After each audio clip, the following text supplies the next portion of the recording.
Hello दोस्तों, welcome to my channel PR knowledge research centre. आप लोग का स्वागत है मेरे चैनल पे। आज मैं लाई हूँ भारतीय इतिहास के कुछ विषय जो कि एनसीईआरटी का है। क्लास 12 का चैप्टर नंबर 3 1 2 हो चुका है और बहुत सारे सब्जेक्ट सारे हो चुके हैं। तो सबको करिए, एनसीईआरटी बहुत इंपॉर्टेंट है, खासकर हिस्ट्री, ज्योग्राफी, पॉलिटी, इकोनॉमी, सारे सोशियोलॉजी सब। तो बंधुत्व, जाति तथा वर्ग के बारे में हम पढ़ेंगे। क्लास 12 की एनसीईआरटी चैप्टर नंबर 3 है। तो बहुत ही इंटरेस्टिंग चैप्टर होने वाला है। तो चैप्टर को स्टार्ट करने से पहले मैं बस इतना कहना चाहूँगी कि अगर आप हमारे चैनल पर नए बने तो प्लीज़ चैनल को लाइक से सब्सक्राइब करें और सारे वीडियोस देखें, टेस्ट भी करवाए गए हैं उनको भी देखें। हम जल्दी ही आपके लिए बहुत सारी चीज़ें लाने वाले हैं, तो चैनल को सब्सक्राइब कर लें। तो चलिए स्टार्ट करते हैं भारतीय समाज के कुछ विषय का, बंधुत्व, जाति तथा वर्ग के बारे में। विषय 3 है बंधुत्व, जाति तथा वर्ग। आरंभिक समाज जो कि 600 ईसा पूर्व से 600 ईस्वी की बात करेगा। ठीक है, इसको इसको टाइम पीरियड को बहुत अच्छे से ध्यान में रखिएगा, उसके बाद ही इस चीज को पढ़िएगा। तो ठीक है, पिछले अध्याय में आपने पढ़ा कि लगभग 600 ईसा पूर्व से ईस्वी से 600 ईस्वी तक के मध्य आर्थिक और राजनीतिक जीवन में अनेक परिवर्तन हुए। उनमें से कुछ परिवर्तन में समकालीन समाज पर अपना प्रभाव छोड़ा। उदाहरणतः क्या हुआ? वन क्षेत्रों में कृषि का विस्तार हुआ, जिससे वहां पर रहने वाले लोगों की जीवन शैली में परिवर्तन हुआ। विशेष शिल्प विशेषज्ञों के लिए एक विशिष्ट सामाजिक समूहों का उदय हुआ तथा संपत्ति के असमान वितरण में सामाजिक विषमताओं को अधिक प्रखर बनाए। इतिहास की इन सभी प्रक्रियाओं को समझने के लिए प्राय साहित्यिक परंपराओं का उपयोग करते हैं। कुछ ग्रंथ सामाजिक व्यवहार के मानदंड तय करते हैं, अन्य ग्रंथ समाज का चित्रण करते हैं और कभी-कभी समाज में मौजूद विभिन्न रिवाजों पर अपनी टिप्पणी में प्रस्तुत करते हैं। अभिलेखों में हमें समाज के कुछ ऐतिहासिक अभिनायकों की झलक मिलती है। हम देखेंगे कि प्रत्येक ग्रंथ किसी समुदाय विशेष के दृष्टिकोण से लिखा जाता था। अतः यह याद रखना जरूरी हो जाता है कि ये ग्रंथ किसने लिखा, क्या लिखा और किनके लिए इनकी रचना हुई। इस बात पर भी ध्यान देना जरूरी है कि इस ग्रंथ की रचना में किस भाषा का प्रयोग हुआ तथा इसका विचार प्रचार प्रसार किस तरह हुआ। यदि हम इन ग्रंथों का प्रयोग सावधानी से करें तो हम समाज में प्रचलित आचार व्यवहार और रिवाजों का इतिहास इतिहास लिखा जा सकता है। और महादेव के सबसे समृद्ध ग्रंथों में एक महाभारत का विश्लेषण करते हुए हम अपना ध्यान एक विशाल महाकाव्य पर केंद्रित कर रहे हैं, जो अपने वर्तमान रूप में 1 लाख श्लोकों से अधिक है और विभिन्न सामाजिक श्रेणियों व परिस्थितियों का लेखा जोखा है।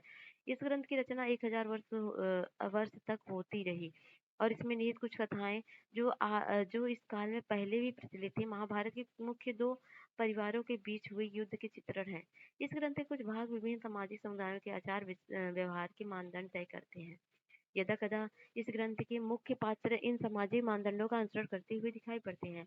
मानदंडों का अनुसरण उनकी अवहेलना क्या इंगित करती है? तो महाभारत की बात करें तो महाभारत का समालोचनात्मक संस्करण।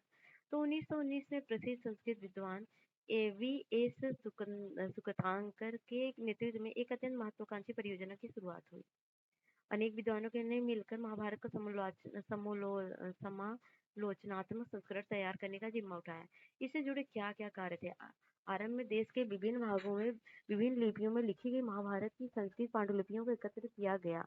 परियोजना पर काम करने वाले विद्वानों ने सभी पांडुलिपियों पर पाए जाने वाले श्लोकों की तुलना करने का एक तरीका ढूंढा निकाला। अंततः उन्होंने उन श्लोकों का चयन किया जो लगभग सभी पांडुलिपियों में पाए गए। उनका प्रकाशन 13,000 पृष्ठों में फैले अनेक ग्रंथ खंडों में किया। इन परियोजना को पूरा करने में 47 वर्ष लग गए। इस पूरी प्रक्रिया में 2 बातें विशेष रूप से उभर कर आई। पहली, संस्कृत के कई पाठों के अनेक अंशों में समानता थी।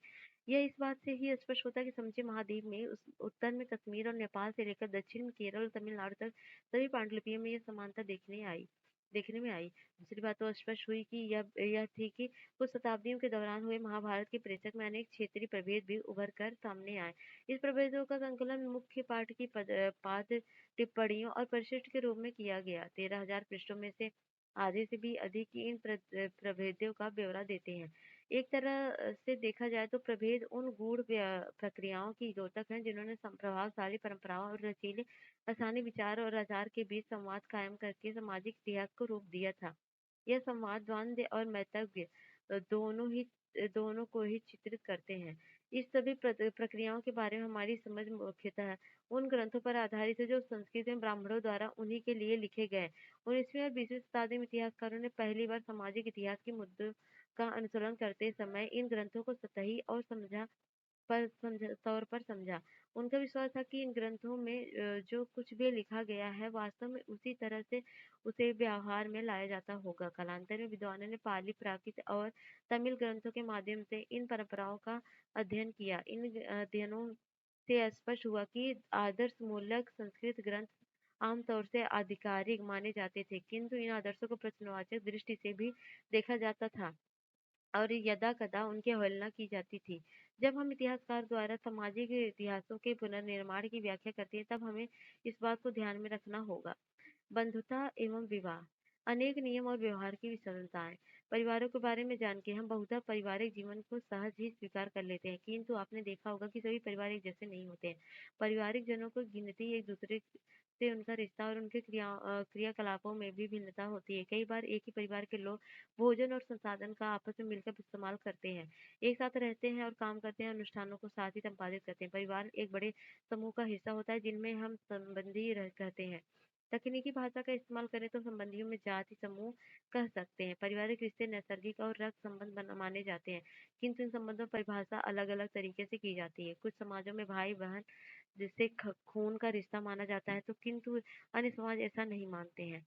परिवार और बंधुता बंधुता के लिए प्रयुक्त शब्द संस्कृत ग्रंथों में कुल शब्द का प्रयोग परिवार के लिए और जाति बांधवों के लिए बड़े बंधन के लिए होता है। पीढ़ी दर पीढ़ी किसी कुल के पूर्वज इकट्ठे रूप से एक ही वंश के माने जाते हैं। आरंभिक समाजों के संदर्भ में इतिहास इतिहासकारों को विशिष्ट परिवारों के बारे में जानकारी आसानी से मिल जाती है, किंतु सामान्य लोगों के पारिवारिक संबंधों को पुनर्निर्मित करना और मुश्किल हो जाता है। इतिहासकार परिवार और बंधुता संबंधी विचारों का भी विश्लेषण करते हैं। इनका अध्ययन किस लिए महत्वपूर्ण है, क्योंकि इनमें लोगों की सोच का पता चलता है। संभवतः इन विचारों ने लोगों के क्रियाकलापों को प्रभावित किया है। इसी तरह व्यवहार ने विचारों पर भी असर डाला होगा। पितृवंशिकता का अर्थ है कि वह वंश परंपरा जो पुत्र की पौत्र और पौत्र पौत्र आदि से चलती है। मातृवंशिकता शब्द का इस्तेमाल हम तब करते हैं जब जहाँ वंश परंपरा माँ से जुड़ी होती है। पितृवंशिक व्यवस्था के आदर्श क्या हम उन बिंदुओं को निर्दिष्ट कर सकते हैं जब बंधुता के रिश्तों को परिवर्तन आया? एक स्तर पर महाभारत इसी की कहानी है। वह बांधवों के दो दलों कौरव और पांडवों के बीच भूमि और सत्ता को लेकर हुए संघर्ष का चित्रण करती है। दोनों ही दल कुरु वंश से संबंधित थे, जिनका एक जनपद पर शासन था। पर यह संघर्ष एक युद्ध में परिणत हुआ जिसमें पांडव विजय हुए। इसके उपरांत पितृवंशी उत्तराधिकार को घोषित किया गया। हालांकि पितृवंशिकता महाकाव्य की रचना से पहले भी मौजूद थी। महाभारत की मुख्य कथा वस्तु ने इन आदर्शों को और सुदृढ़ किया। पितृवंशिकता में पुत्र पिता की मृत्यु के बाद उनके संसाधनों पर अधिकार जमा सकते हैं। अधिकतर राजवंश पितृवंशिकता प्रणाली का अनुसरण करते हैं, हालांकि इस प्रथा में भिन्नता थी। तो ये देख सकते हैं हस्तिनापुर, इंद्रप्रस्थ, मथुरा, यमुना, गंगा और कौशल मल्ल और शाक्य ये कुरु पंचाल और निकटवर्ती स्थान है। देख सकते हैं इसको। कभी पुत्र न होने पर एक भाई दूसरे का उत्तराधिकारी हो जाता था, तो कभी बंधु बांधव सिंहासन पर अपना अधिकार जमाते थे। कुछ विशेष परिस्थितियों में स्त्रियां जैसे प्रभावती गुप्त सत्ता का उपयोग करती थी। पितृवंशिकता के प्रति झुकाव शासक परिवारों के लिए कोई अनूठी बात नहीं थी। ऋग्वेद जैसे कर्मकांडी ग्रंथ के मंत्रों से भी यह बात स्पष्ट होती है कि संभव है कि धनी वर्ग के पुरुष और ब्राह्मण भी ऐसा ही दृष्टिकोण रखते थे। उत्तम पुत्रों का प्रजनन यहाँ ऋग्वेद के एक मंत्र का अंश उद्धृत है जो इस ग्रंथ में संभवतः लगभग 1000 ईसा पूर्व जोड़ा गया था। विवाह संस्कार के दौरान यह मंत्र पुरोहित द्वारा पढ़ा जाता था। आज भी अनेक हिंदू विवाह संस्कारों में इसका प्रयोग होता है। मैं इसे यहाँ से मुक्त करता हूँ, किंतु वहाँ से नहीं। मैंने इसे वहाँ मजबूती के साथ स्थापित किया, जिससे इंद्र के अनुग्रह से इनके उत्तम पुत्र हों और पति के प्रेम का सौभाग्य इसे प्राप्त हो। इंद्र शौर्य, युद्ध और वर्षा के एक प्रमुख देवता थे। यहाँ और वहाँ से तात्पर्य पिता और पति के गृह से है। तो इस मंत्र के संदर्भ में विवाह का वधु और वर के लिए क्या अभिप्राय है, इसका चर्चा कीजिए और अभिप्राय समान और है या इससे भिन्नताएं हैं। स्वजन के मध्य लड़ाई क्यों हुई? तो ये उदाहरण संस्कृत महाभारत के अधिपार्वन से है और ये कौरव पांडव के बीच हुए संघर्ष का चित्रण करता है। कौरव धृतराष्ट्र के पुत्र थे और पांडव उनके बांधव जन थे। चूंकि धृतराष्ट्र नेत्रहीन थे, अतः उनके अनुज पांडु हस्तिनापुर के सिंहासन पर आसीन हुए। किंतु पांडु की असामयिक मृत्यु के बाद धृतराष्ट्र राजा बने, क्योंकि सभी राजकुमार अल्पवयस्क थे। जैसे जैसे राजकुमार बड़े हुए, हस्तिनापुर के नागरिक पांडवों के प्रति अपनी अभिरुचि व्यक्त करने लगे, क्योंकि वे कौरवों के मुकाबले अधिक योग्य और सदाचारी थे। इस बात से कौरवों के ज्येष्ठ पुत्र दुर्योधन को बहुत ईर्ष्या हुई। वो अपने पिता के पास गया और बोला, हे भूपति, अपूर्णता के कारण आपको सिंहासन बैठने का अधिकार नहीं था। हालांकि यह आपको प्राप्त हो गया। यदि पांडव पांडु से यह विरासत प्राप्त करते हैं, तो उनके बाद उनके पुत्र पौत्र फिर प्रपौत्र इस पैतृक संपत्ति के अधिकारी हो जाएंगे। हम तथा हमारे पुत्र इस राज्य के उत्तराधिकार से बेदखल होकर संसार में क्षुब्ध समझे जाएंगे। इस तरह के उदाहरण अच्छा रहता है।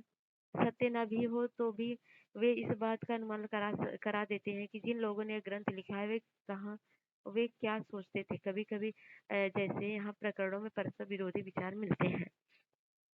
विवाह के नियम, जो जहाँ पितृ वंश को आगे बढ़ाने के लिए पुत्र महत्वपूर्ण थे, वहाँ इस व्यवस्था में पुत्रियों को अलग तरह से देखा जाता था। पैतृक संसाधनों पर उनका कोई अधिकार नहीं था। अपने गोत्र से बाहर उनका विवाह कर देना ही अपेक्षित था।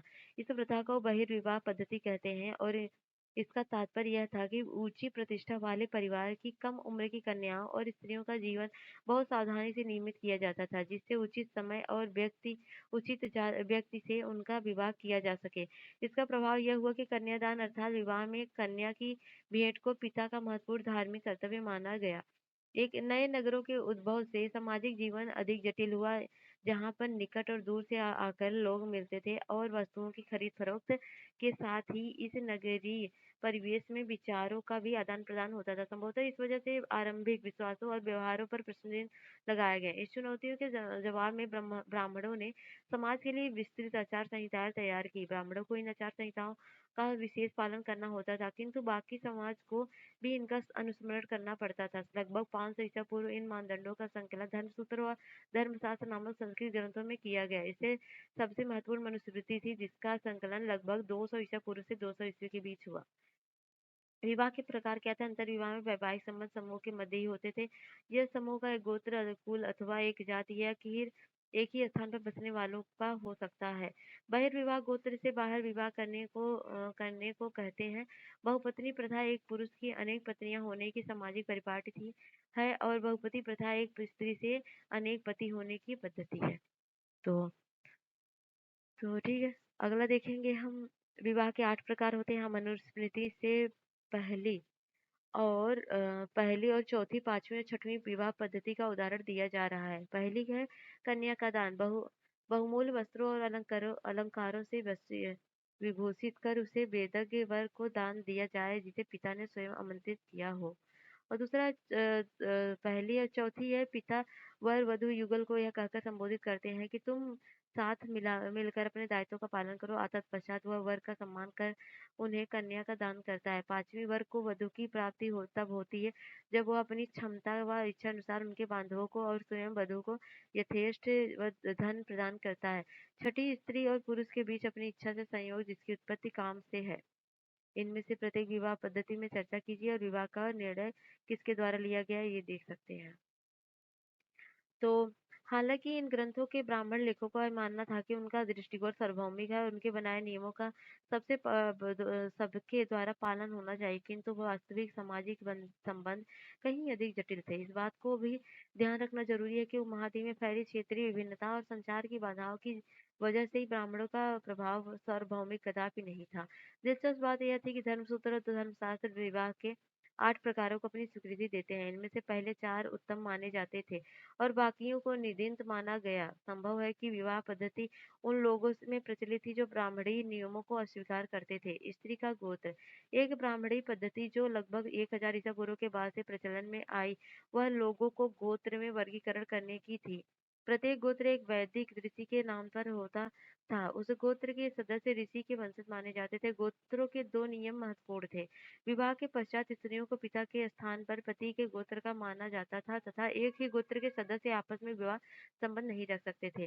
क्या इस नियमों का सामान्यतः अनुसरण होता था? इस बात को जानने के लिए हमें स्त्री और पुरुष नामों का विश्लेषण करना पड़ेगा, जो कभी-कभी गोत्र के नाम से उद्धृत होते हैं। हमें कुछ नाम सातवाहनों जैसे प्रबल शासकों के वंश से मिलते हैं। इन राजाओं के पश्चिमी भारत और दक्कन के कुछ भागों पर शासन था। सातवाहन के कई अभिलेख प्राप्त हुए जिनके आधार पर इतिहासकारों ने पारिवारिक और वैवाहिक रिश्तों का खाका तैयार किया है। तो है अभिलेखों से सातवाहन राजाओं के नाम। अभिलेखों में सातवाहन राजाओं की कई पीढ़ियों के नाम प्राप्त हुए हैं। इन सभी नामों में राजा एक जैसी पदवी पर ध्यान दीजिए। इनके अलावा अगले शब्द को भी लक्षित कीजिए जिसका पुत्र के अंत होता है। यह एक प्राकृत शब्द है जिसका अर्थ है पुत्र है। गोमती पुत्र का अर्थ है गोमती का पुत्र। गोमती और विशिष्टि स्त्रीवाची नाम है और गौतम और वशिष्ठ के ये दोनों वैदिक ऋषि थे जिनके नाम से गोत्र है। तो राजा गोतनी पुत्र सिरी का सतकानी, तो इसे पढ़ सकते हैं।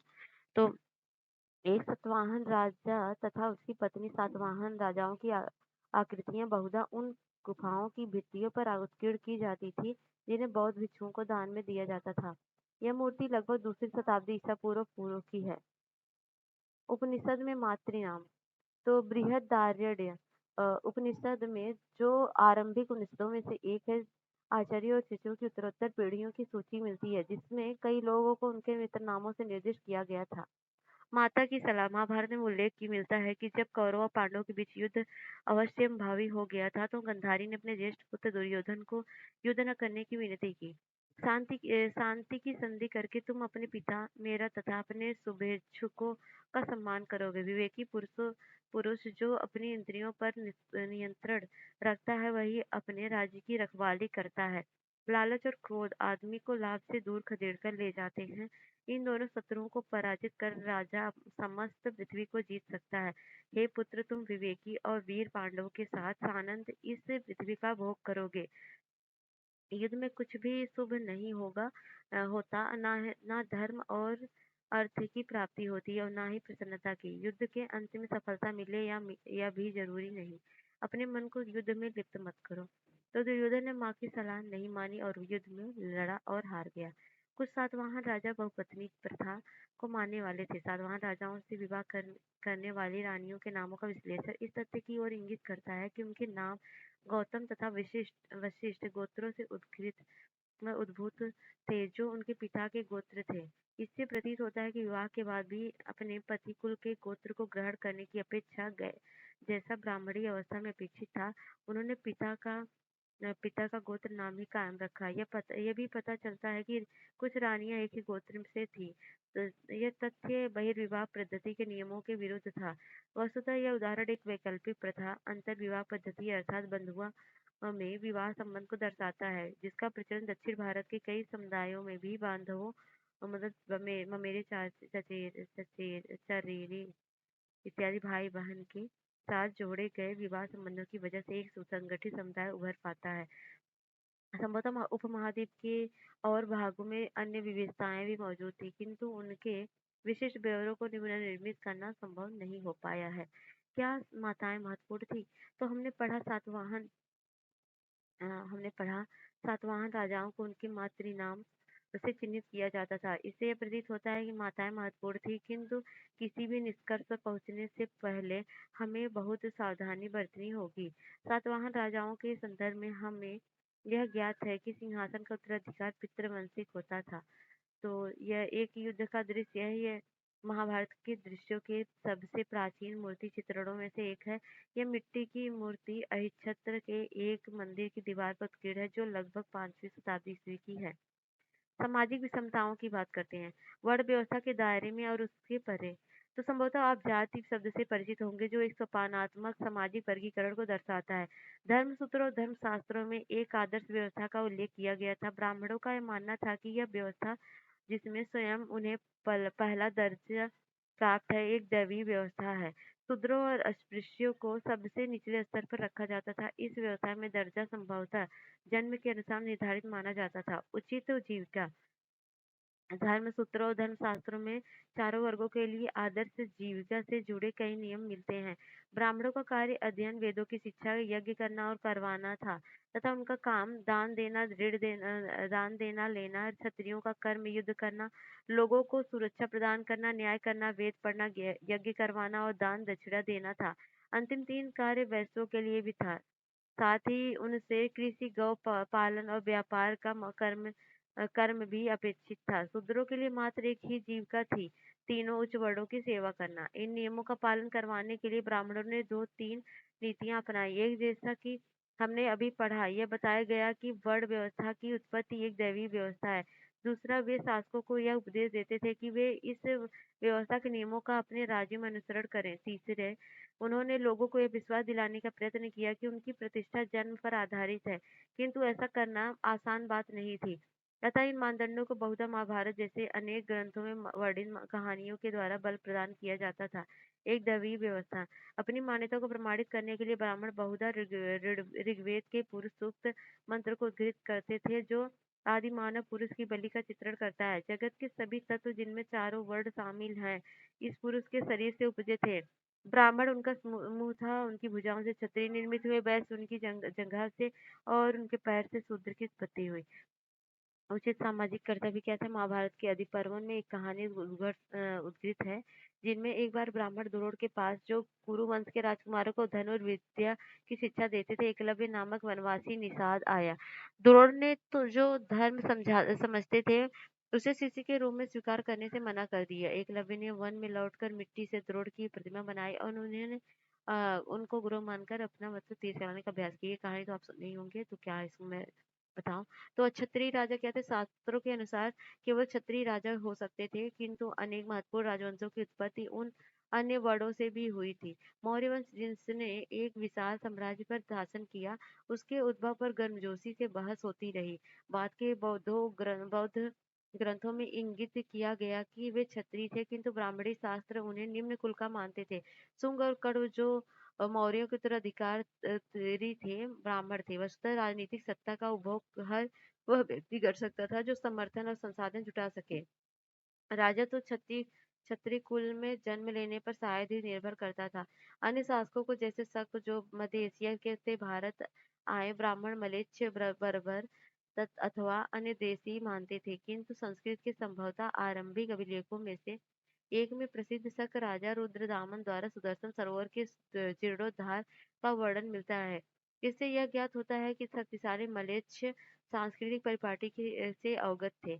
एक और दिलचस्प बात यह है कि सातवाहन कुल के सबसे प्रसिद्ध शासक गौतमीपुत्र सिरिक सातकर्णी ने स्वयं को अनूठा ब्राह्मण और साथ ही क्षत्रियों के दर्प का हनन करने वाला बताया था। उसने यह भी बताया था कि चार वर्णों के बीच विवाह संबंध होने पर उसने रोक लगाई, किंतु फिर भी रुद्रदामन के परिवार से उसने विवाह संबंध स्थापित किए। जैसा आप इस उदाहरण से देख सकते हैं कि जाति प्रथा के भीतर आत्मसात होना बहुधा एक जटिल सामाजिक प्रक्रिया थी। सातवाहन स्वयं को ब्राह्मण वर्ग का बताते थे, जबकि ब्राह्मणी शास्त्र के अनुसार राजा को क्षत्रिय होना चाहिए। वे चतुर्वर्णी व्यवस्था की मर्यादा बनाए रखने का दावा करते थे, किंतु साथ ही उन लोगों से वैवाहिक संबंध भी स्थापित करते थे जो इस वर्ण व्यवस्था से बाहर थे। जैसा हमने देखा है, अंतर्विवाह पद्धति का पालन करते थे, न कि बहिर्विवाह प्रणाली का, जो ब्राह्मणी ग्रंथों में वास्तव प्रस्तावित है। जाति और सामाजिक गतिशीलता।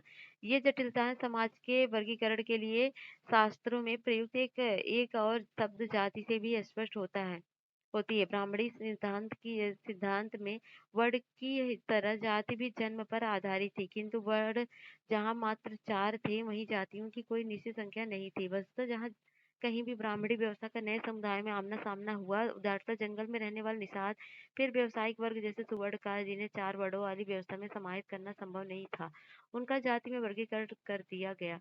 वे जातियां जो एक ही जीविका अथवा व्यवसाय से जुड़ी थी, उन्हें कभी कभी श्रेणियों में भी संगठित किया जाता था। हालांकि इन समुदायों के इतिहास का लेखा जोखा हमें कम ही प्राप्त होता है, किंतु कुछ अपवाद हैं, जैसे मंदसौर से मिला अभिलेख। इसमें रेशम के बुनकरों की एक श्रेणी का वर्णन मिलता है, जो मूलतः लाट प्रदेश के निवासी थे और वहां मंदसौर चले गए थे, जिसे उस समय दसपुर के नाम से जाना जाता था। ये कठिन यात्रा उन्होंने बच्चों और बांधवों के साथ संपन्न की थी। तो चित्र शासक को चित्रित करता है था, तो चांदी सिक्का लगभग 34 शताब्दी ईसा पूर्व का है। तो उन्होंने वहाँ के राजा की महानता के बारे में सुना था, अतः वे उनके राज्य में बसना चाहते थे। तो यह अभिलेख जटिल सामाजिक प्रक्रियाओं की झलक देता है तथा श्रेणियों के स्वरूप के विषय में अंतर्दृष्टि प्रदान करता है। हालांकि श्रेणी की सदस्यता शिल्प में विशेषज्ञता पर निर्भर थी। कुछ सदस्य अन्य जीविका भी अपना लेते थे। इस अभिलेख से यह भी ज्ञात होता है कि सदस्य एक व्यवसाय के अतिरिक्त चीजों में भी सहभागी थे होते थे। सामाजिक रूप में उन्होंने शिल्प कर्म से अर्जित धन को सूर्य देवता के सामने सम्मान में मंदिर बनवाने का खर्च किया। रेशम बुनकरों ने क्या किया, तो निम्नलिखित अंश संस्कृत के एक अभिलेख से उद्धृत है। कुछ लोगों को संगीत से अत्यंत प्रेम थे, कानों को प्रिय होता था। अन्य को गर्व है कि सैकड़ों उत्तम जीवनियों का इस तरह से अनेक कथाओं में परिचित है। विनीत भाव से उत्पन्न धार्मिक व्याख्यानों में तल्लीन है। कुछ लोग अपने धार्मिक अनुष्ठानों में श्रेष्ठ हैं। इसी तरह अपने अपने पर निग्रह रखने वाले खगोल शास्त्र में पारंगत हैं। अन्य जन युद्ध करने में शूरवीर शत्रुओं का अनिष्ट करते हैं। चार वर्णों के परे एकीकरण था और महाद्वीप में पाई जाने वाली विविधताओं की वजह से यहाँ हमेशा से एक समुदाय रहे हैं, जिन पर ब्राह्मणी विचारों का कोई प्रभाव नहीं पड़ा। संस्कृत साहित्य में जब ऐसे समुदायों का उल्लेख मिलता है तो उन्हें कई बार विचित्र सभ्यता, असभ्य और पशुवत विचित्रित किया जाता है। ऐसे कुछ उदाहरण वन प्रांतन में बसने वाले लोगों के हैं, जिनके लिए शिकार और कंदमूल संग्रह करना जीवन निर्वाह का महत्वपूर्ण साधन था। निषाद वर्ग, जिसमें एकलव्य जुड़ा माना जाता था, इसी का उदाहरण है। यायावर पशुपालक के समुदाय को भी शंका की दृष्टि देखा जाता था, क्योंकि उन्हें आसानी से बसे हुए कृषि कर्मियों के सांचे के अनुरूप नहीं ढाला जा सकता था। यदा कदा उन लोगों को जो असंस्कृत भाषी थे उन्हें मलेच्छ कहकर यह दृष्टि से देखा जाता था, किंतु इन लोगों के लिए बीच विचारों और मतों का आदान प्रदान होता था। उनके संबंध के स्वरूप के बारे में हमें महाभारत की कथाओं से ज्ञात होता है। तो बाघ ये आप महाभारत की कुछ कहानियां पढ़ सकते हैं। चार वर्णों से परे अधीनता और संघर्ष। ब्राह्मण कुल कुछ लोगों को वर्ण व्यवस्था वाली सामाजिक प्रणाली के बाहर मानते थे। साथ ही उन्होंने समाज के कुछ वर्गों को अस्पृश्य घोषित कर सामाजिक वैषम्य को और अधिक प्रखर बनाया। ब्राह्मणों का यह मानना था कि कुछ कर्म, खास तौर पर वे जो अनुष्ठानों के संपादन से जुड़े थे, पूरी तरह पवित्र थे। अतः अपने को पवित्र मानने वाले लोग अ, अस्पृश्यों से भोजन नहीं स्वीकार करते थे। पवित्रता के इस पहलू के ठीक विपरीत कुछ कार्य ऐसे थे जिन्हें खास तौर से दूषित माना जाता था। शवों की अंत्येष्टि और मृत पशुओं के छूने वालों को चंडाल कहा जाता था। उन्हें वर्ण व्यवस्था वाले समाज में सबसे निम्न कोटि में रखा जाता था। वे लोग जो स्वयं को सामाजिक के क्रम में सबसे ऊपर मानते थे, इन चंडालों का स्पर्श यहाँ तक कि उन्हें देखना भी अपवित्र मानते थे। मनुस्मृति में चंडालों के कर्तव्यों की सूची मिलती है। उन्हें गांव से बाहर रहना होता था। वह फेंके हुए बर्तनों का इस्तेमाल करते थे, मरे हुए लोगों के वस्त्र तथा लोहे के आभूषण पहनते थे। रात्रि में वे गांव व नगरों में चल फिर नहीं सकते थे। संबंधियों से विहीन मृतकों की उन्हें अंत्येष्टि करनी पड़ती थी तथा विधि के रूप में भी कार्य करना होता था। चीन से आए बौद्ध भिक्षु का सीएन का कहना है कि अस्पृश्यों को सड़क पर चलते हुए करताल बजाकर अपने आने होने की सूचना देनी पड़ती थी, जिससे अन्य जन उन्हें देखने से दोष से बच जाए। एक और चीनी तीर्थयात्री हेन सॉन्ग कहता है कि वधिक और सफाई करने वालों को नगर से बाहर रहना पड़ता था। अब ब्राह्मणीय ग्रंथों से चित्रित चंडालों के जीवन का विश्लेषण करके इतिहासकारों ने यह जानने का प्रयास किया है कि क्या चंडालों ने शास्त्रों में निर्धारित अपने हीन जीवन को स्वीकार कर लिया था। यदाकदा इन ग्रंथों के चित्रण और ब्राह्मणी ग्रंथ में हुए चित्रण में समानता है, परंतु कभी-कभी हमें एक भिन्न सामाजिक वास्तविकता का भी संकेत मिलता है। तो बोधिसत्व के एक चंडाल के रूप में क्या चंडालों ने अपने को समाज की सबसे निचली श्रेणी में रखे जाने का प्रतिरोध किया? ये कहानी पढ़िए तो पाली में लिखी मातंग जागत से ली गई। इस कथा में बोधिसत्व एक चंडाल के रूप में चित्रित है। एक बार बोधिसत्व ने बनारस नगर के बाहर एक चंडाल के पुत्र के रूप में जन्म लिया। उनका नाम मतंग था। एक दिन वे किसी कार्यवश नगर में गए और वहां उनकी मुलाकात दिग्ध मांगलिक नामक एक व्यापारी की पुत्री से हुई। उन्हें देखकर वो चिल्लाई, मैंने कुछ अशुभ देख लिया है। कहकर उसने अपनी आंखें धोई। इसके क्रोधित सेवकों ने मतंग की पिटाई की। विरोध में मतंग व्यापारी के घर के दरवाजे के बाहर जाकर लेट गए। सातवें रोज घर के बाहर लोगों ने बाहर आकर दिग्ध को उन्हें सौंप दिया। ऋतु उपवास से क्षीण हुए मातंग को लेकर चंडाल बस्ती में आई। वह घर लौटने पर मातंग ने संसार त्यागने का निर्णय लिया। अलौकिक शक्ति हासिल करने के उपरांत वह बनारस लौटे और उन्होंने दिग्ध से विवाह कर लिया। मतांत मांडव्य कुमार नामक उनका एक पुत्र हो। बड़े होने पर उसने 3 वेदों का अध्ययन किया। उन प्रत्येक दिन 1600 ब्राह्मणों को भोजन कराता था। तो ठीक है। ठीक है। हाँ। एक दिन फटे वस्त्र पहने तथा मिट्टी का भिक्षा पात्र हाथ में लिए मातंग अपने पुत्र के दरवाजे पर आए। उन्होंने भोजन मांगा। मातंग ने कहा कि वे एक पतित आदमी प्रतीत होते हैं तथा भिक्षा की योग्य नहीं है। उन भोजन ब्राह्मण के लिए है। मातंग ने उत्तर दिया, उन्हें अपने जन्म पर गर्व है, पर अज्ञानी है कि वे भेंट के पात्र नहीं है। इसके विपरीत जो लोग दोष मुक्त हैं वे भेंट के योग्य हैं। मातंग ने क्रोधित होकर अपने सेवकों के मतंग को घर से बाहर निकालने को कहा। मातंग आकाश में जाकर अदृश्य हो गए। जब दिग्ध मांगलिक को इस प्रसंग के बारे में पता चला तो वह उनसे माफी मांगने के लिए उनके पीछे आई। मतंग ने उनसे कहा कि वह उनके भिक्षा पात्र में बचे हुए भोजन का कुछ अंश मांडव तथा ब्राह्मण को दे दें। ठीक है। जन्म से परे, तो द्रौपदी के प्रश्न इसको पढ़ लीजिए, सब कहानियां हैं। तो जन्म के परे संसाधन और प्रतिष्ठा। यदि आप अध्याय 2 में वर्णित आर्थिक संबंधों पर विचार करें तो देखेंगे कि दास, भूमिहर, खेतिहर, मजदूर, शिकारी, मछुआरे, पशुपालक, किसान और ग्राम मुखिया, शिल्पकार, वणिक और राजा सभी का उपमहाद्वीप के विभिन्न हिस्सों में सामाजिक अभिनायक के रूप में उद्भव हुआ। उनके सामाजिक स्थान इस बात पर निर्भर करते थे कि आर्थिक संसाधन पर उनका कितना नियंत्रण है। अब हम विशेष संदर्भों में इस बात पर परीक्षण करेंगे कि संसाधन पर नियंत्रण के क्या सामाजिक आशय थे। संपत्ति पर स्त्री और पुरुष के भिन्न अधिकार। अब हम महाभारत के एक महत्वपूर्ण प्रकरण पर विचार करेंगे। कौरव और पांडव के बीच लंबे समय से चली आ रही प्रतिस्पर्धा के फलस्वरूप दुर्योधन ने युधिष्ठिर को दूत क्रिया के लिए आमंत्रित किया। युधिष्ठिर ने अपने प्रतिद्वंदी द्वारा धोखा दिए जाने के कारण इस दूत में स्वर्ण, हस्ती, रथ, दास, सेना, कोष, राजा तथा अपनी प्रजा की संपत्ति, अनुजों और फिर स्वयं को भी दांव पर लगाकर गांव बैठे। और इसके उपरांत उन्होंने पांडवों की पत्नी द्रौपदी को भी दांव पर लगाया और उसे भी हार गया। संपत्ति के स्वामित्व के मुद्दे को जो इस कहानी में वर्णित हैं धर्मसूत्र और धर्मशास्त्र में उठाए गए हैं। मनुस्मृति के अनुसार पैतृक जायदाद का माता पिता की मृत्यु के बाद पुत्रों के समान रूप में बंटवारा किया जाना चाहिए और ज्येष्ठ पुत्र विशेष भाग का अधिकारी था। स्त्रियां इस पैतृक संसाधन में हिस्सेदारी की मांग नहीं कर सकती थी, किंतु विवाह के समय मिले उपहारों पर स्त्रियों का स्वामित्व माना जाता था और इससे स्त्री धन की संज्ञा दी जाती थी।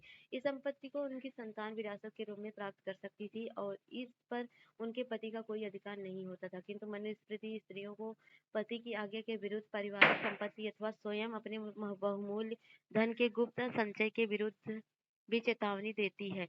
आपने एक धनाढ़ वकाटक महिषी प्रभावती गुप्त के बारे में पढ़ा, किंतु अधिकतर साक्ष्य अभिलेख युवा साहित्यिक इस बात की ओर इशारा करते हैं कि यद्यपि उच्च वर्ग की महिलाएं संसाधनों पर अपनी पैर रखती थी, सामान्यतः भूमि, पशु और धन पर पुरुषों का ही नियंत्रण था। दूसरे शब्दों में स्त्री और पुरुष के बीच सामाजिक हैसियत की भिन्नता संसाधनों पर उनके नियंत्रण की भिन्नता की वजह से अधिक प्रखर हुई। स्त्री और पुरुष किस प्रकार संपत्ति अर्जित कर सकते हैं? तो पुरुष के लिए मनुस्मृति कहती है कि धन अर्जित करने के 7 तरीके हैं: विरासत की खोज, खरीद, विजित करके और निवेश कार्य द्वारा सज्जनों द्वारा दी गई भेंट को स्वीकार करके। स्त्रियों के लिए संपत्ति अर्जन के 6 तरीके हैं: वैवाहिक अग्नि के सामने तथा वसुगमन के समय मिली भेंट, स्नेह के प्रतीक के रूप में तथा भ्राता, माता और पिता द्वारा दिए गए उपहार। इसके अतिरिक्त परवर्ती काल में मिली भेंट तथा सब कुछ जो अनुरागी पति से उसे प्राप्त हो। तो वर्ण और संपत्ति के अधिकार। ब्राह्मणी ग्रंथों के अनुसार संपत्ति के अधिकार का एक और आधार वर्ण था। जैसा हमने पहले पढ़ा है कि शूद्रों के लिए एकमात्र जीविका ऐसी सेवा थी जिसमें हमेशा उनकी इच्छा शामिल नहीं होती थी। हालांकि 3 उच्च वर्णों के पुरुषों के लिए विभिन्न जीविकाओं की संभावना रहती थी। यदि इन सब विधानों को वास्तव में कार्यान्वित किया जाता तो ब्राह्मण और क्षत्रिय सबसे धनी व्यक्ति होते। यह तथ्य कुछ हद तक सामाजिक वास्तविकता से मेल खाता था। साहित्यिक परंपरा में पुरुषों और राजाओं का वर्णन मिलता है, जिनमें राजा अधिकतर धनी चित्रित होते हैं। पुरोहित भी सामान्यतः धनी दर्शाए दर्शाए जाते हैं। हालांकि यदा-कदा निर्धन ब्राह्मण का भी चित्र मिलता है। एक और स्तर पर, जहां समाज के ब्राह्मणी दृष्टिकोण को धर्मसूत्र और धर्मशास्त्र में संहिताबद्ध किया जा रहा था, अन्य परंपराओं ने वर्ण व्यवस्था की आलोचना प्रस्तुत की। इनमें से सर्वविदित आलोचनाएं प्रारंभिक बौद्ध धर्म में विकसित हुई। बौद्धों ने इस बात को अंगीकार किया कि समाज में विषमता मौजूद थी, किंतु यह भेद न तो नैसर्गिक थे और न ही अस्थायी। बौद्धों ने जन्म के आधार पर सामाजिक प्रतिष्ठा को अस्वीकार किया। एक धनाढ्य सूत्र। यह कहानी पाली भाषा के बौद्ध ग्रंथ मच्छिज निकाय से है, जो एक राजा अवंतीपुत्र और बुद्ध के अनुयायी कच्छन के बीच हुए संवाद का हिस्सा है। यद्यपि यह कहानी अक्षरशः सत्य नहीं थी, तथापि यह बौद्धों के वर्ण संबंधी रवैये को दर्शाती है। अवंतीपुत्र ने कंचन से पूछा कि ब्राह्मणों के इस मत के बारे में उनकी क्या राय है कि वे सर्वश्रेष्ठ और अन्य जातियों निम्न कोटि की है। ब्राह्मण का वर्ण शुभ्र है और अन्य जातियां काली हैं। केवल ब्राह्मण पवित्र हैं और अन्य नहीं। ब्रह्मा के पुत्र हैं और ब्रह्मा के मुख से जन्मे हैं, उनसे ही रचित तथा ब्रह्मा के वंशज हैं। कच्चन ने उत्तर दिया कि क्या यदि शूद्र धनी होता, दूसरा शूद्र अथवा क्षत्रिय, फिर ब्राह्मण अथवा वैश्य उससे विनीत स्वर में बात करता। अवंतीपुत्र ने प्रत्युत्तर में कहा कि यदि शूद्र के पास धन अथवा अनाज, स्वर्ण या फिर रजत होती, वह दूसरे शूद्रों को अपने आज्ञाकारी सेवक के रूप में प्राप्त कर सकता था, जो उससे पहले उठे और उसके बाद विश्राम करे, जो उनकी आज्ञा का पालन करे और विनीत वचन बोले। अथवा यह क्षत्रिय, ब्राह्मण या फिर वैश्य को भी आज्ञावाही सेवक बना सकता था। कच्छन ने पूछा, यदि ऐसा है तो क्या फिर यह चारों वर्ण एकदम समान नहीं है? अवंतीपुत्र ने यह स्वीकार किया कि इस आधार पर चारों वर्णों का कोई भेद नहीं है। एक वैकल्पिक सामाजिक रूपरेखा संपत्ति में भागीदारी। अभी तक हम उन परिस्थितियों का परीक्षण करते रहे हैं जहां लोग अपनी संपत्ति के आधार पर सामाजिक प्रतिष्ठा का दावा करते थे, या फिर उन्हें वह स्थिति प्रदान की जाती थी। किंतु समाज में अन्य संभावनाएं भी थी। वह स्थिति जहां दानशील आदमी का सम्मान किया जाता था, तथा कृपण व्यक्ति अथवा वह जो स्वयं अपने लिए संपत्ति ग्रहण करता था, घृणा का पात्र होता था। प्राचीन तमिलकम एक ऐसा ही क्षेत्र था जहां उपरोक्त आदर्शों को संजोया जाता था। जैसा हमने पहले पढ़ा है, इस क्षेत्र में 2000 वर्ष पहले अनेक सरदारियां थी। यह सरदार अपनी प्रशंसा गाने वाले चारण और कवियों के आश्रयदाता होते थे। तमिल भाषा के संगम साहित्यिक संग्रह में सामाजिक आर्थिक संबंधों का अच्छा चित्रण है, जो इस ओर इंगित करता है कि हालांकि धनी और निर्धन के बीच विषमताएं थी, जिन लोगों का संसाधनों पर नियंत्रण था, उनसे यह अपेक्षा की जाती थी कि वे मिल बांटकर उनका उपयोग करेंगे। निर्धन दानी सरदार। तो ये कहानी भी आप पढ़ सकते हैं। तो सब कहानी पढ़ के आप थोड़ा समझिएगा। सामाजिक विषमताओं की व्याख्या। एक सामाजिक अनुबंध। बौद्धों ने समाज में फैली विषमताओं के संदर्भ में एक अलग अवधारणा प्रस्तुत की।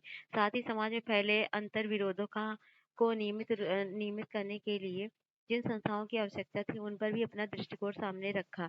सूत्र पिटक नामक ग्रंथ में एक मिथक वर्णित है, जो यह बताता है कि प्रारंभ में मानव पूर्णतया विकसित नहीं थे। वनस्पति जगत भी अविकसित था। सभी जीव शांति के एक निर्बाध लोक में रहते थे और प्रकृति से ही उतना ही ग्रहण करते थे जितना एक समय के भोजन की आवश्यकता होती है। किंतु यह व्यवस्था क्रमशः पतनशील हुई और मनुष्य अधिकाधिक लालची, प्रतिहिंसक और कपटी हो गए। इस स्थिति में उन्होंने विचार किया कि क्या हम एक ऐसे मनुष्य का चयन करें जो उचित बात पर क्रोधित हो, जिनकी प्रताड़ना की जानी चाहिए उनको प्रताड़ित करे, और जिसे निष्कासित किया जाने से चाहे उसे निष्कासित करे। बदले में हम उसे चावल का अंश देंगे। सब लोगों द्वारा चुने गए कार्ड उसे महासम्मत की उपाधि प्राप्त होगी। इससे यह ज्ञात होता है कि राजा का पद लोगों द्वारा चुने जाने पर निर्भर करता था। कर वह मूल्य था जो लोग राजा की इस सेवा के बदले उसे देते थे। यह मिथक इस बात की ओर दर्शाता है कि आर्थिक और सामाजिक संबंधों को बनाने में मानवीय कर्म का बड़ा हाथ था, और इसके कुछ और आशय भी हैं। उदारता। यदि मनुष्य स्वयं एक प्रणाली को बनाए रखने के लिए जिम्मेदार थे, तो भविष्य में उससे परिवर्तन भी ला सकते थे। साहित्यिक स्रोतों का इस्तेमाल। इतिहासकार और महाभारत। यदि आप इस अध्याय के स्रोतों की ओर गौर करें, तो आप पाएंगे कि इतिहासकार किसी ग्रंथ का विश्लेषण करते समय अपने अनेक पहलुओं पर विचार करते थे, तथा इस बात का परीक्षण करते हैं कि ग्रंथ किस भाषा में लिखा गया। पाली, प्राकृत तथा अथवा तमिल जो आम लोगों द्वारा बोली जाती थी, अथवा संस्कृत जो विशिष्ट रूप से पुरोहित और खास वर्ग द्वारा प्रयोग में लाई जाती थी। इतिहासकार ग्रंथ के प्रकार पर भी ध्यान देते हैं। क्या यह ग्रंथ मंत्र थे जो अनुष्ठानकर्ताओं द्वारा पढ़े और उच्चारित किए जाते थे, तो अथवा ये कथा ग्रंथ थे जिन्हें लोग पढ़ और सुन सकते थे तथा दिलचस्प होने पर उन्हें दोबारा सुनाया जा सकता था। इसके अलावा इतिहासकार लेखक के बारे में भी जानने का प्रयास करते हैं, जिनके दृष्टिकोण और विचारों ने ग्रंथों को रूप दिया। इन ग्रंथों के श्रोताओं का भी इतिहासकार परीक्षण करते हैं, क्योंकि लेखकों ने अपनी रचना करते समय श्रोताओं की अभिरुचि पर ध्यान दिया होगा। इतिहासकार ग्रंथ के संभावित संकलन, रचना काल और उनकी रचना भूमि का भी विश्लेषण करते हैं। इन सब मुद्दों का जायजा लेने के बाद भी इतिहासकार किसी भी ग्रंथ की विषय वस्तु का इतिहास के पुनर्निर्माण के लिए इस्तेमाल करते हैं। महाभारत जैसे विशाल और जटिल ग्रंथ के संदर्भ में आप कल्पना कर सकते हैं कि यह कार्य कितना कठिन होगा। भाषा और विषय वस्तु, जब हम ग्रंथ की भाषा की ओर देखते हैं तो महाभारत का जो पाठ हम इस्तेमाल कर रहे हैं वह संस्कृत में है। यद्यपि अन्य भाषाओं को भी इसके संस्करण मिलते हैं, किंतु महाभारत में प्रयुक्त संस्कृत वेदों अथवा प्रशस्तियों की संस्कृत से कहीं अधिक सरल है। यथा यह संभव कि इस ग्रंथ को व्यापक स्तर पर समझा जाता था।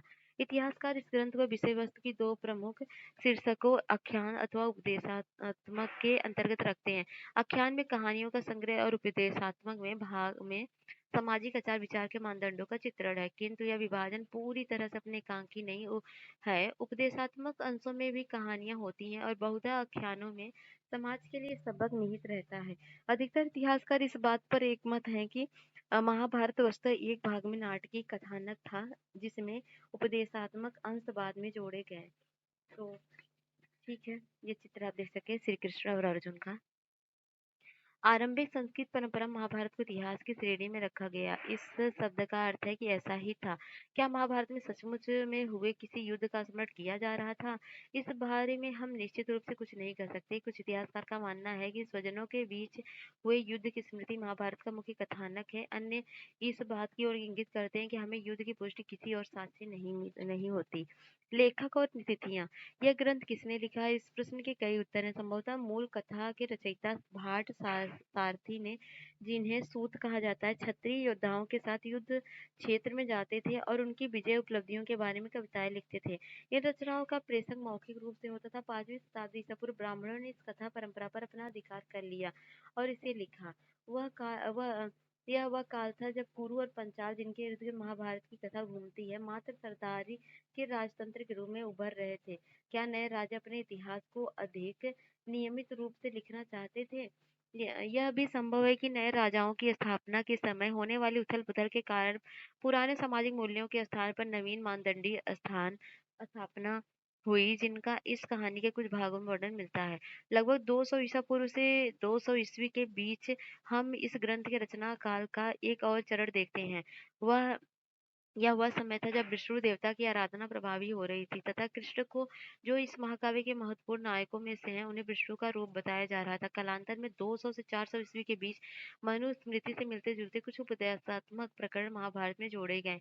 इन सब परिवर्तनों इन सब मतलब ठीक है, इन सब परिवर्तनों के कारण यह ग्रंथ, जो अपने आरंभिक रूप में संभवतः 10,000 श्लोक से भी कम रहा होगा, बढ़कर 1 लाख श्लोकों वाला हो गया। साहित्यिक परंपरा में इस बृहत रचना के रचयिता ऋषि व्यास को माना जाता है।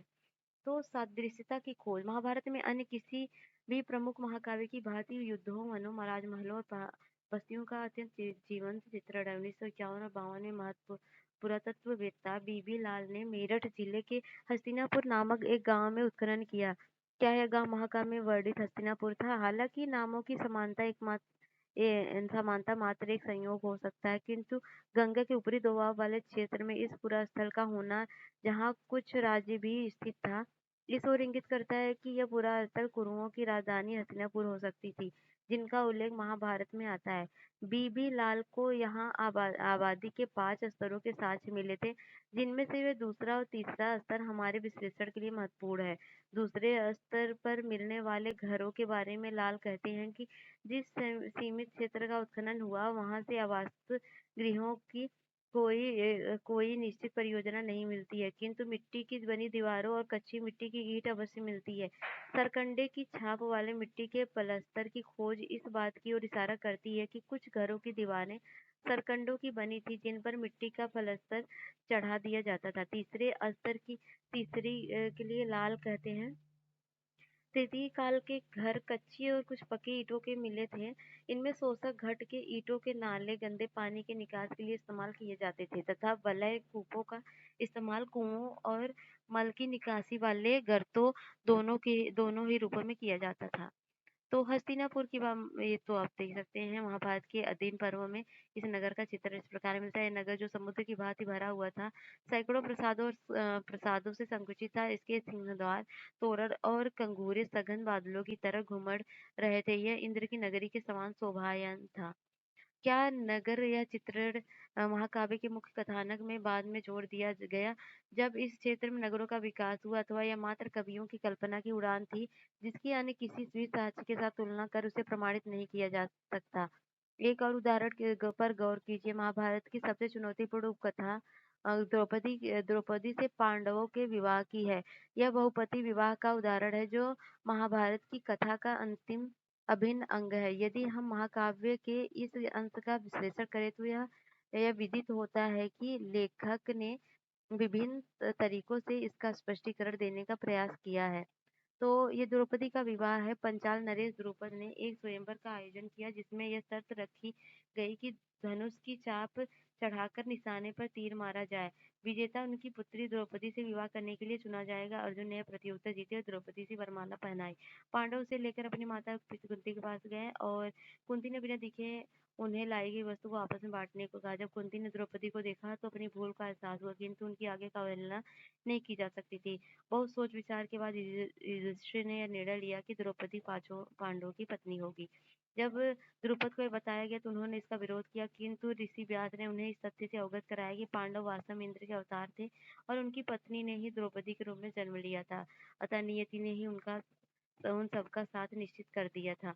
व्यास ने यह भी बताया कि एक बार युवा स्त्री ने पति प्राप्त करने के लिए शिव की आराधना की और उत्साह के अतिरेक में एक के बजाय 5 बार पति प्राप्ति का वर मांग लिया।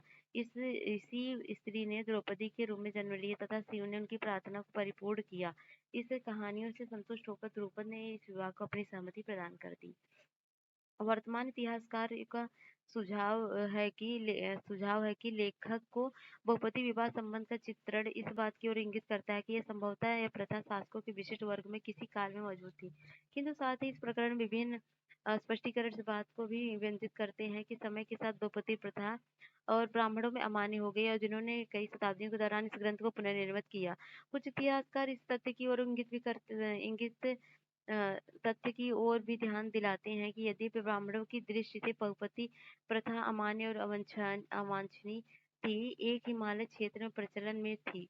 यह भी कहा जाता है कि युद्ध के समय स्त्रियों की कमी के कारण बहुपति प्रथा को अपनाया गया। दूसरे शब्दों में कहे तो संकट की स्थिति में इसे अपनाया गया। कुछ आरंभिक स्रोत इस तथ्य की पुष्टि करते हैं कि बहुपति प्रथा न तो एकमात्र विवाह पद्धति थी और न ही यह सबसे अधिक प्रचलित थी। फिर क्यों इस ग्रंथ के रचनाकार ने इस प्रथा को महाभारत के प्रमुख पात्रों के साथ अभिन्न रूप से जोड़कर देखा? हमें यह बात ध्यान में रखना चाहिए कि सृजनात्मक साहित्य की अपनी कथा संबंधी जरूरतें होती हैं, जो हमेशा समाज में मौजूद वास्तविकताओं को नहीं दर्शाती। एक गतिशील ग्रंथ। महाभारत का विकास संस्कृत के पाठ के साथ ही समाप्त नहीं हो गया। शताब्दियों से इस महाकाव्य के अनेक पठांतर भिन्न भिन्न भाषाओं में लिखे गए। ये सब एक संवाद को दर्शाते थे, जो इनके लेखकों, अन्य लोगों और समुदायों के बीच कायम हुए। अनेक कहानियों जिनका उद्भव एक क्षेत्र विशेष में हुआ और जिनका खास लोगों के बीच प्रसार हुआ, वे सब इस महाकाव्य में समाहित कर ली गई। साथ ही इस महाकाव्य की मुख्य कथा की अनेक पुनर्व्याख्याएं की गईं। इनके प्रसंगों को मूर्तिकला चित्रों में भी दर्शाया गया। इस महाकाव्य ने नाटकों और नृत्य कलाओं के लिए भी विषय वस्तु प्रदान की। इस महाकाव्य की पुनर्व्याख्याओं में मुख्य कथा वस्तु को बहुत ही सृजनात्मक ढंग से प्रस्तुत किया गया। हम ऐसे ही एक उदाहरण का उल्लेख करते हैं। महाभारत के एक प्रसंग का रूपांतरण समसामयिक बंगला लेखिका महाश्वेता देवी ने किया, जो शोषण के विरुद्ध अपनी आवाज उठाने के लिए प्रसिद्ध है। इस उदाहरण में उन्होंने महाभारत की मुख्य कथा वस्तु के लिए अन्य विकल्प खोजे और इन प्रश्नों की ओर ध्यान खींचा कि जिन पर संस्कृत पाठ पूर्णतया मूक है। संस्कृत पाठ में दुर्योधन द्वारा पांडवों को छल से लच्छागृह में जलाकर मार देने का उल्लेख आता है, किंतु पहले से की मिली चेतावनी के कारण पांडव उस गृह में सुरंग खोदकर भाग निकले।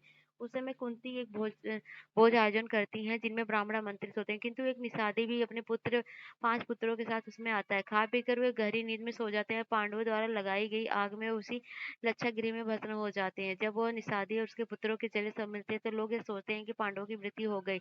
अपनी लघु कथा, जिसका सिर कुंती और निषादी है, महाश्वेता देवी ने कथानक का प्रारंभ किया वहां से किया है, जहाँ महाभारत के इस प्रसंग का अंत होता है। उन्होंने अपनी कहानी का संयोजन एक वन प्रांतन में किया, जहाँ महाभारत के युद्ध के बाद कुंती रहने लगती है। कुंती के पास अब अपने अतीत के विषय में सोचने का समय है।